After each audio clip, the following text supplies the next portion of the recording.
Troppi casi di morosità della mensa scolastica. Se la situazione non migliorerà, l'amministrazione potrebbe provvedere alla sospensione del servizio per i morosi. Questo è quanto è stato scritto con una circolare inviata dal dirigente scolastico della scuola primaria Volta.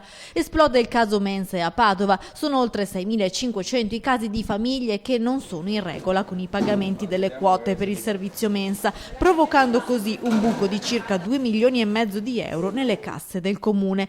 Il PD va all'attacco dell'amministrazione.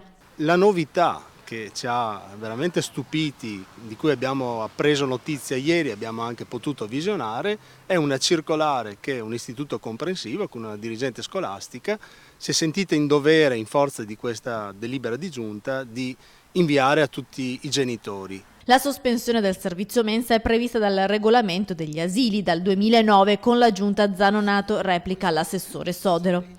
Noi con la delibera di giunta del 24 dicembre abbiamo anzi aggiunto e introdotto un'agevolazione per le famiglie con la proposta di rateizzazione delle morosità. Il Comune dunque ha deliberato a dicembre un sistema di rateizzazione per dare la possibilità a tutti di mettersi in regola. Mai nessun bambino rimarrà senza pasto e non è mai successo fino ad ora. Ma il PD parla di atteggiamento sbagliato. Un conto è recuperare l'evasione dei furbetti, altra cosa invece è stromettere dal servizio chi non può pagare mettendo i presidi nelle condizioni di inviare circolari come quella della primaria Volta. Sembrerebbe che le liste, chiamiamole quasi da una sorta di blacklist, con le famiglie morose, con indicati nomi, cognomi e cifre che devono pagare, siano addirittura circolate nelle direzioni didattiche e di conseguenza anche in mano a potenzialmente insegnanti.